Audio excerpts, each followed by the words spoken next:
नमस्कार, कसे आहात सगळे?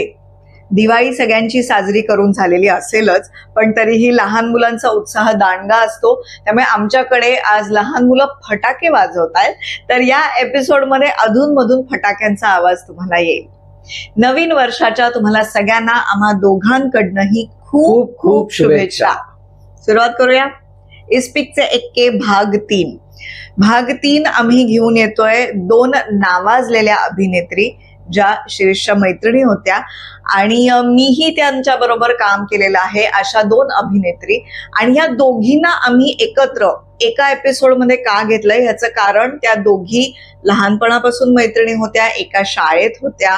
हुजूर पागा या शाळेतल्या दोघी म्हणजे स्मिता तळवलकर आणि रीमा लागू, ज्यांना मी स्मिता मावशी आणि रीमा मावशी म्हणते.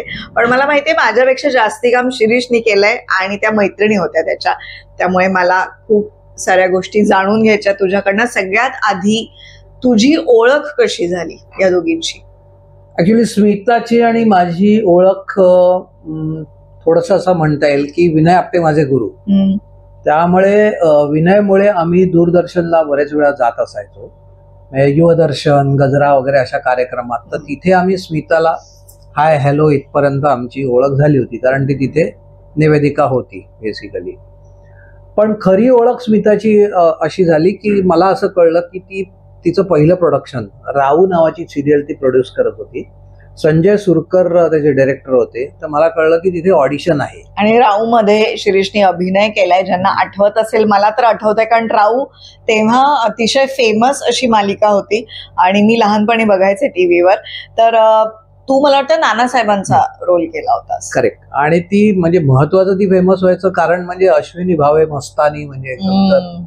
तर ती ऑडिशन द्यायला मी तिथे पहिल्यांदा गेलो. मला अजून आठवतंय, शिवाजी पार्क जवळ स्मिताचं ऑफिस होतं. तर तिथे माझी झाली स्मिताची आणि संजय सुरकरची किंवा स्मिताची पहिली ओळख झाली माझी. रीमाची म्हणशील तर असं झालं की विजया मेहतांबरोबर मी खूप प्रोजेक्ट्स केली, म्हणजे 5 प्रोजेक्ट्स मी विजयाबाईंबरोबर केली. तर रीमा त्यावेळेला ना, म्हणजे मी नाटकात पण त्यांच्या वाडा चिरेबंदीमध्ये काम केलं. तर रीमा बरेच वेळेला त्यांना भेटायला तिथे यायची, कारण रीमा मावशी पण मला वाटतं त्यांच्याच हाताखाली तयार झालेल्या, बाईंच्या हाताखाली. रीमा तर आवर्जून सांगायचीच की बाईंच्यामुळे मला. तर तेव्हा माझी रीमाची पहिल्यांदा अशी हाय हॅलो म्हणून ओळख झाली. पण त्याच्यानंतर असं झालं की सुधीर भट जे मराठी नाटकाचे मोठे निर्माते होते, तर ते एक फिल्म करत होते. तर ते फिल्म करत असताना मला जेव्हा कळलं की सुधीर भट फिल्म करत होते, मला सुधीरकडे काही करून काम करायचं होतं. पण मी सुधीरला म्हटलं, सुधीर मला असं कळलं की तू एक फिल्म करतोयस आणि मला असिस्ट करायला आवडेल, कारण मी संजय सुरकरला ऑलरेडी असिस्ट केलं होतं आणि संजय सुरकरवर मी कामं केली होती. तर सुधीर म्हटलं अरे काही प्रॉब्लेम नाही करायला म्हणून. आणि लकीली त्याच्यात रीमा होती त्या फिल्म मध्ये. तर तिथे मग म्हणजे फुल एकदम रिडिंगच्या वेळेला किंवा अख्खं शूटिंग किंवा डबिंग बिबिंग अशी रीमाची झालेली माझी ओळख असं. आणि मग त्याच्यानंतर काय तुमची मैत्री कशी वाढली? ऍक्च्युली असं झालं की त्यावेळेला जे युनिट होतं त्या युनिटमध्ये मला माहित नाही का, पण मी डायलॉग्स आणि साधारण कंटिन्युटी असं मी असिस्टंट होतो. त्यामुळे रीमा किंवा त्या फिल्ममध्ये सगळे दिग्गज होते, अशोक मामा किंवा दिलीप प्रभावळकर वगैरे असे सगळे.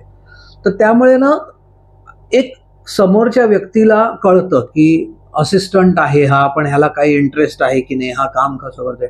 तर ते बहुतेक रीमाला पटलं असेल की हा व्यवस्थित काम करणार, म्हणून ती रीमाची माझी मैत्री वाढत गेली. आणि स्मिताचं पण सेम झालं. म्हणजे स्मिताकडे मी राहू केल्यानंतर पण मी तिच्याकडे 3-4 प्रोजेक्ट्स केली असिस्टंट म्हणून आणि हे ते. तर त्याच्यामुळे मग स्मिता ही चांगली मैत्रीण झाली. आणि आता तू एवढी त्यांच्याबरोबर कामं केलीयस आणि मला माहितीये दोघीही अशा फुल टाइमपास होत्या, रीमा मावशी पण स्मिता मावशी पण. तर मला असं वाटतं तुझ्याकडे अनेक किस्से असतील त्यांचे, तर आम्हाला सांग त्यांचे किस्से. तर जसं मी विनोद कांबळीच्या एपिसोडला म्हटलं होतं की नाही, की कितीही मोठ्या व्यक्ती असल्या तरी त्यांच्यात एक म्हणजे असा एक स्वभावामध्ये असा मिश्किलपणा किंवा टाइमपास हा दडलेलाच असतो आणि असायलाच हवा, कारण मानवी स्वभाव आहे.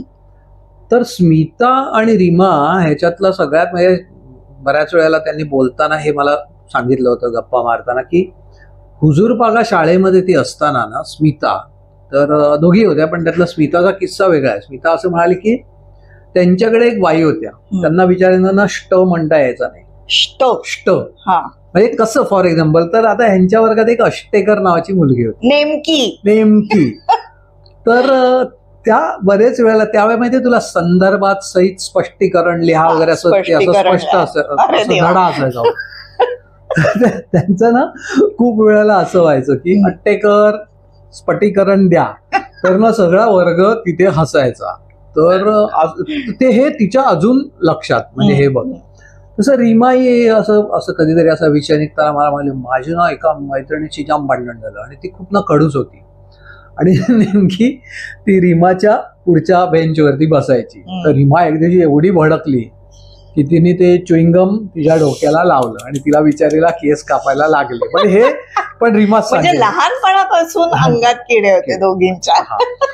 बरं, दुसरी त्या दोघीतली महत्वाची गोष्ट अशी की दोघींचा कॉन्ट्रास्ट बघ कसा. म्हणजे स्मिताला फुल टाइमपास, आणि तिला ना बरोबर समोरच्या माणसात काय चुकीचं आहे किंवा काय नाही हे तिला बरोबर कळायचं. Reema complete opposite. म्हणजे बरेच वेळेला असं व्हायचं की रीमाला ना जोकच कळायचा, म्हणजे एक्सप्लेन करायला लागायचा. समोरचा माणूस गेलाय, त्यांनी जोक सांगितलाय, जोक संपलाय, आणि रीमा त्याकडे असं बघते, आणि मग पुढे तो माणूस ना परत आयुष्यात रीमाकडे जोक नाही सांगणार, आणि फुल पचका. तसं रीमाची मुलगी आहे ना मृण्मयी, ती बरेच वेळा असं सांगायची की हिच्या बरोबर ना कुठे बाहेर जाणं म्हणजे ना हे कठीण आहे. म्हणलं का ग असं का? ती म्हणाली की आता समजा असं ठरलंय की आपल्याला इथे शॉपिंगला जायचंय किंवा ही खरेदी करायचंय, बरोबर, हे ठरवून तुम्ही घरातनं निघालात ना, ही रस्त्यातनं ना हिला हे दिसलं की इकडे फिर तिकडे, आता पण मी आहे ना बरोबर, ते सोडून ती इकडे फिर तिकडे फिर, मग इकडे ठरव, मग तिथून फोन कर वगैरे, असं सगळं ती कायम करायची, फुल तंद्रीगिरी. त्याच्या अगेन्स्ट स्मिता, म्हणजे आयुष्यात कधी मी विसरणार नाही तो किस्सा. आरतीने आम्हाला एकदा, म्हणजे स्मिताच्या मुलीने एकदा आम्हाला सांगितलं होतं की ना हिच्या बरोबर कुठे जायचं ना, हे तेव्हापासून मी 10 वेळा विचार करायला लागले, म्हणजे तो किस्सा घडल्यापासून. तर तो किस्सा असा होता की स्मिता आणि आरती एक दिवशी बसमधून येत होत्या. तर बसमधून येताना कंडक्टर आला आणि स्मिताने नोट काढली. तो कंडक्टर स्मिताकडे बघून हसला आणि पुढे निघून गेला. तर हिला काय कळलं नाही स्मिताला. मग तो परत आला, हिने परत नोट दिली, तो परत हसला, तो निघून गेला. बरं, आता आरतीचं म्हणणं काय की त्यांनी 2दा तिकीट नाही काढलं, म्हणजे त्यांनी एखाद्या वेळेस ओळखलं असेल, तो सेलिब्रिटी असेल काय असेल म्हणून गप्प बसायचं ना. तर हिनी त्याला ना असं ह्यानी बोलवलं की ओ काय हो, तुम्हाला मी पैसे देते, तुम्ही माझ्याकडून तिकीट का काढत नाहीये म्हणून. तो म्हणाला, अहो तुम्ही मला ओळखलं नाहीत का? ते म्हणले नाही ओळखलं. अहो मी तुमच्याकडे तुमच्या घरी पूजेला, प्रत्येक पूजेला पुजारी म्हणून येतो. बरं, आता हे सगळं झालं तर त्याच्यावर स्मिता मोठ्याने असं म्हणली, अहो पण मी तुम्हाला पूर्ण कपड्यात ओळखलंच नाही. 4 चौघांच्या बसमध्ये. तर आरती म्हणाली, मला असं वाटलं त्या बसला कुठे जिकडून दरवाजा आहे ना तिथून पळून जावं. असा या दोघींमधला म्हणजे माइंड ब्लोईंग. या दोघींना काय करू शकतील किंवा काय नाही याचा कोणी भरोसा देऊ शकत नव्हता. आणि मला असं वाटतं जितक्या त्या अवली होत्या तितक्या त्या डॅशिंग सुद्धा होत्या. म्हणजे स्मिता मावशी स्वतः निर्माती होती, आणि निर्माती म्हणून मी तिला पाहिलंय की किती, आणि त्या काळात मी असं म्हणेन की त्या काळात एखाद्या बाईनी निर्माती असणं, निर्मात्यावर एवढी जबाबदारी असते, पण ती ज्या डॅशिंग स्वभावाने ती उभी राहिली आपल्या इंडस्ट्रीत. आणि त्याच बरोबरीने रीमा मावशी सुद्धा मराठीतून उठून बॉलिवूडमध्ये जाणं आणि तिथे जाऊन सेटल होणं. म्हणजे त्या काळात हिंदी फिल्मची आई कोण, तर रीमा मावशी, स्ट्रेट. तर दोघींचाही हा डॅशिंग पणा मला वाटतो. तर त्याविषयी तुझं काय मत आहे? म्हणते आता आपण रीमाच्या बद्दल तू जसं म्हणतेस की दोघी फॉर दॅट मॅटर साध्या घरातनं मोठ्या झालेल्या मुली. आणि मला तुम्हाला ना रीमावरून एक, म्हणजे ती कशी डॅशिंग असायला लागतं तुम्हाला ह्या फील्डमध्ये यायचं असेल तर तुझा एक खतरनाक इन्सिडन्स मला आठवतो. मागच्या एपिसोडला रुहिता म्हणाली मी बँकेत नोकरी करतो. मला अजून आठवतं मी वरळी ब्रांचला होतो आणि त्यावेळी मोबाईल वगैरे काही नव्हते. तर एक दिवशी मला अच्छा, तू माझाच किस्सा सांगतो. हा तुझाच किस्सा. तर त्या वरळी ब्रांचला मला सांगितलं की अरे शिरीष आपकी वाईफ का फोन आहे. मी फोन घेतला आणि ना ही समोर ढसा ढसा रडतीये. मी म्हटलं अगं झालं काय ते तर सांग तुला. ना तू ताबडतोब बाहेर ये, वरळी नाक्यावरची माझी ब्रांच होती ते बाहेर स्टॉप आहे, तू लगेच ये. बरं मी गेलो, ही स्टॉपवर रडतीये. मला वाटलं आज मला चोपतायत, एक सुंदर मुलगी रडते. म्हटलं काय झालं, काय तुझा प्रॉब्लेम काय आयुष्यामध्ये. तर तिचं म्हणणं असं होतं की तूच सांग आता. ओके, सो बेसिकली ऍडच्या ऑडिशनसाठी मी आयुष्यात पहिल्यांदा गेले होते आणि हा काळ असेल साधारण 98-99 हा काळ. तेव्हा मराठीतून ऍडच्या ऑडिशनला जाणाऱ्या आम्ही हार्डली 2-3 मुली असू.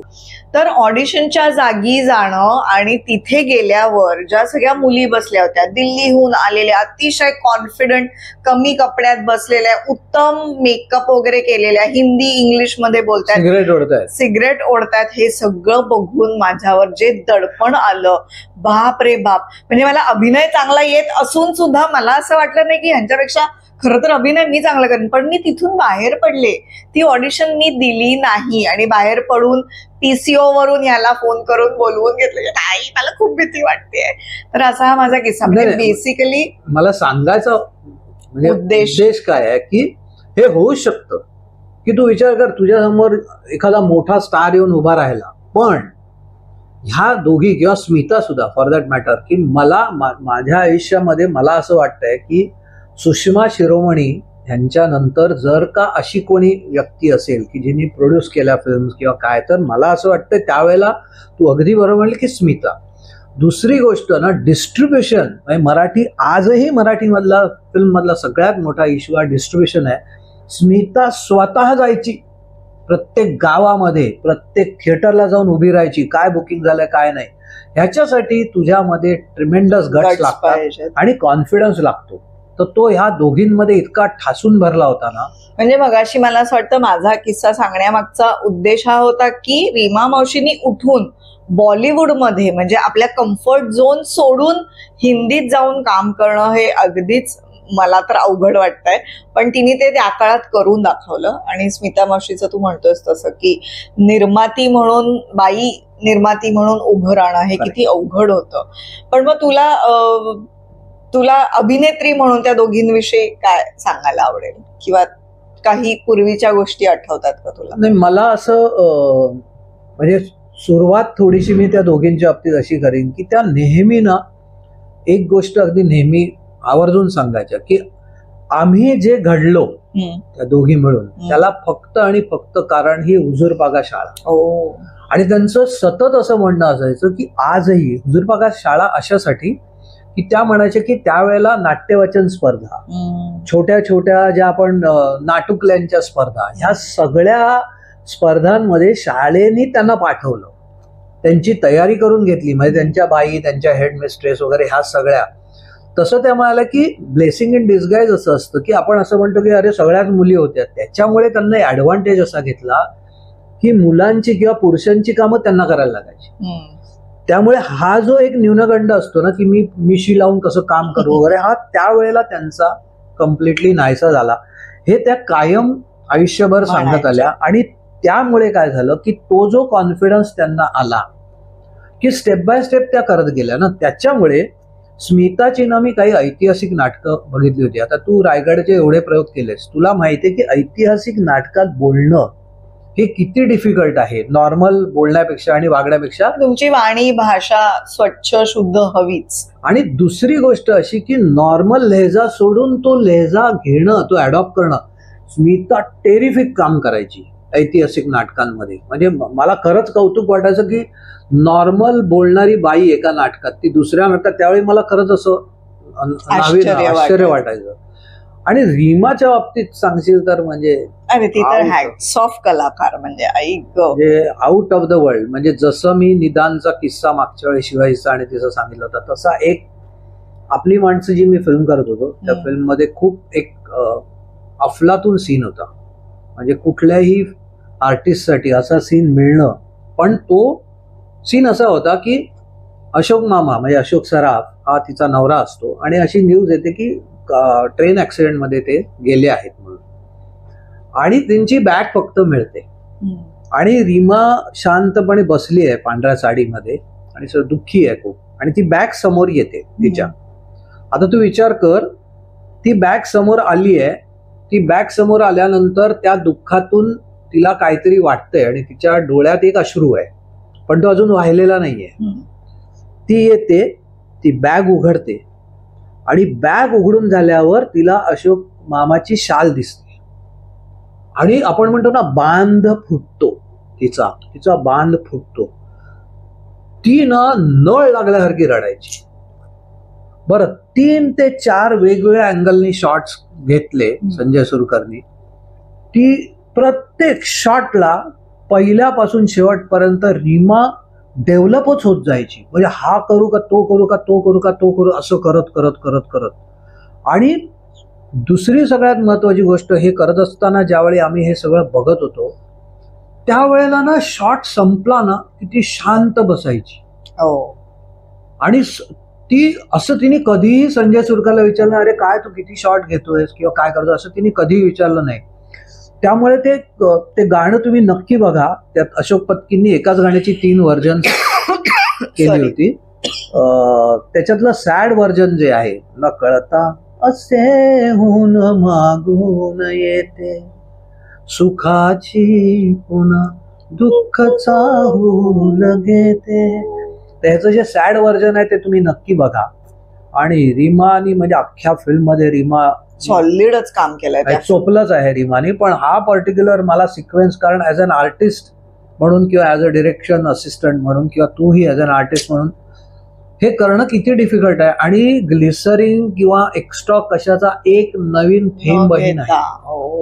त्यामुळे किंवा तू जे नाटक केलं होतंस एकदा पाहावं न करून, तू अभिजित केळकर आणि रीमा जे काम करायची, सुपर काम करायची रीमा मावशी.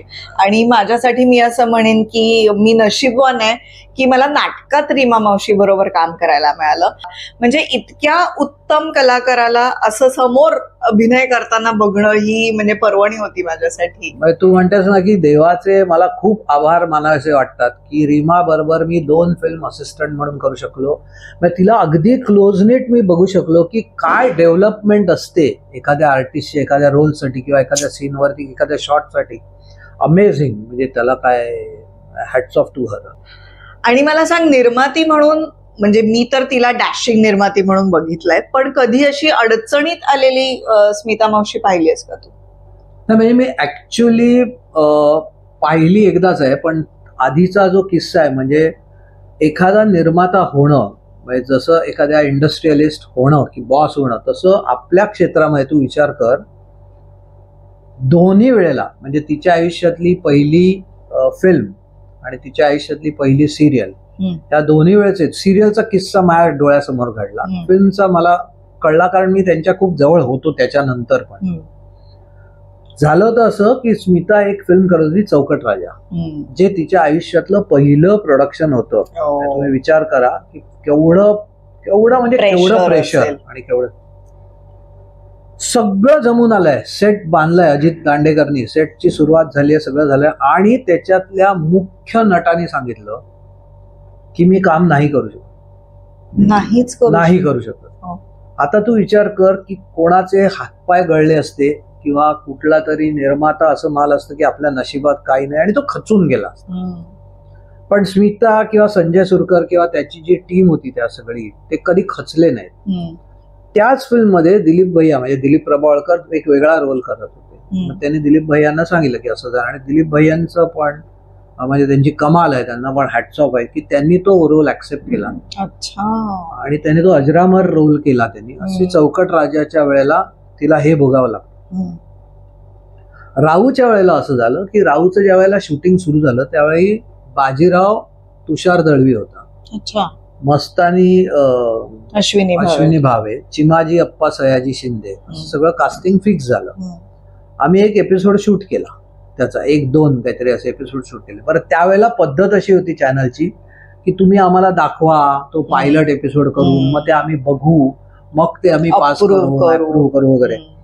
हे सगळं होत असताना जवळजवळ 7-8 महिने गेले पुढे, आणि ज्या वेळेला अप्रुव्हल आलं त्यावेळी तुषार दळवीला महेश कोठारेंची जीवलगा ही फिल्म ऍज अ लीड म्हणून रेशम टिपणीस आणि तोही मिळाली.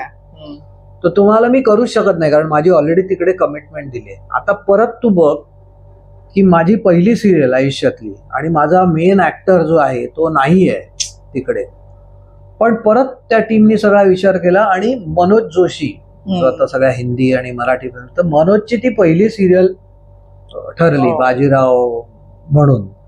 तर त्यामुळे हा जो तिने सुरुवातीला जो दणका सहन केला असेल मला वाटतं, त्याच्यामुळे मग तिने नंतर मग तू तुझी ऊन पाऊस. हो, मी काम केलं ते निर्माती म्हणून ऊन पाऊस ही मालिका, त्याच्यानंतर स्टार प्रवाहावर जेव्हा तू स्टारवर होतास तेव्हा गोष्ट एका आनंदीची नावाची माझी मालिका होती, ज्याच्यात मी आंधळी आनंदी साकारली होती. पण म्हणजे तू असं म्हणतोयस की एवढ्या अडचणी येऊन सुद्धा स्मिता मावशी खमकी होती आणि तिने ते प्रॉब्लेम सॉल्व्ह केले. पण त्याच्यात अजून एक महत्वाची गोष्ट काय माहितीये ना, म्हणजे हे सगळं क्रेडिटेबलच आहे, पण तिचा जर तू USP विचारशील तर असा होता की तिचं वाचन प्रचंड होतं.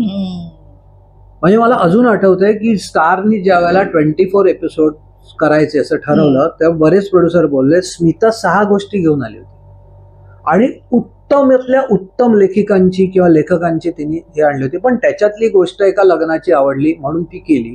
पण त्यावेळे मला हे जाणवलं की प्रचंड तिचं नॉलेज होतं, वाचन होतं.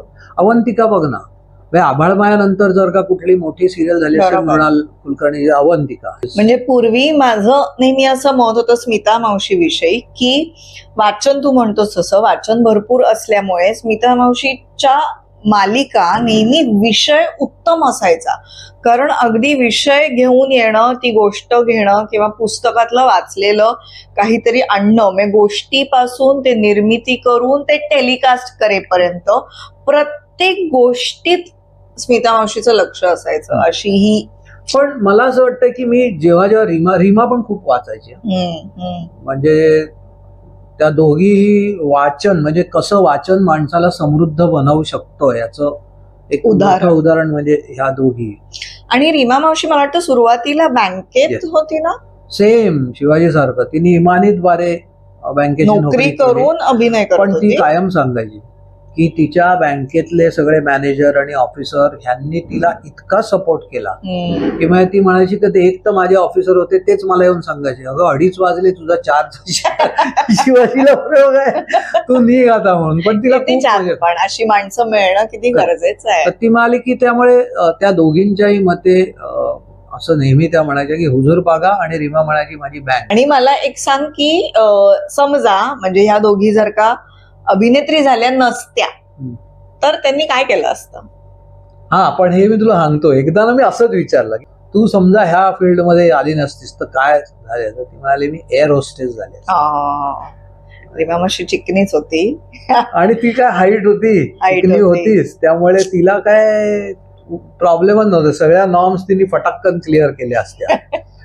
मग असंच एक दिवशी बोलताना स्मिताला म्हणलं की काय तुला काय वाटलं असं, कारण म्हणजे मला ना स्मिता तळवलकरची एक खतरनाक आठवण आहे. ती म्हणजे अशी की ज्या वेळेला दूरदर्शनवरती ती बातम्या वाचायची ना, इतकी चिकनी बातम्या वाचणारी, तर मला असं बरेच वेळा वाटायचं की लोक बातम्या बघायला येत नाहीत.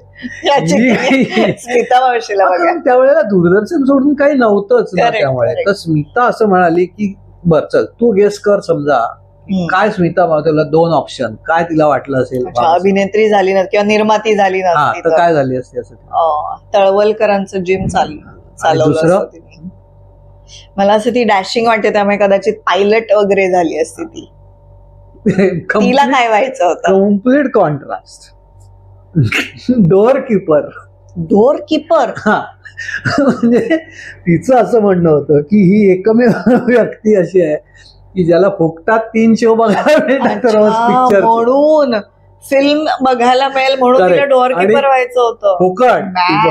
बरं, पण कसं बरं नियती असते बघ. ती म्हणाली की मी ज्या वेळेला डिस्ट्रीब्युशन करायला लागले त्यावेळेला मला जे व्हायचं होतं डोअर कीपर, त्याच्याच बाजूला उभं राहून मी थिएटरमध्ये किती माणसं बसली आहेत आणि तिकीटं किती विकली गेली आहेत हे मी टॅली करत असायचे, पण बाजूला माझ्या डोअरकीपरच उभा होता. म्हणजे तिनेच तिचं सर्कल कम्प्लीट केलं अशा दिवशी. कमाल. तर अशा या 2 अभिनेत्री ज्या माझ्या नकळत मैत्रिणी झाल्या, त्यांच्याकडून मला खूप काही शिकायला मिळालं. त्याबद्दल थँक्स अ लॉट स्मिता आणि थँक्स अ लॉट रीमा.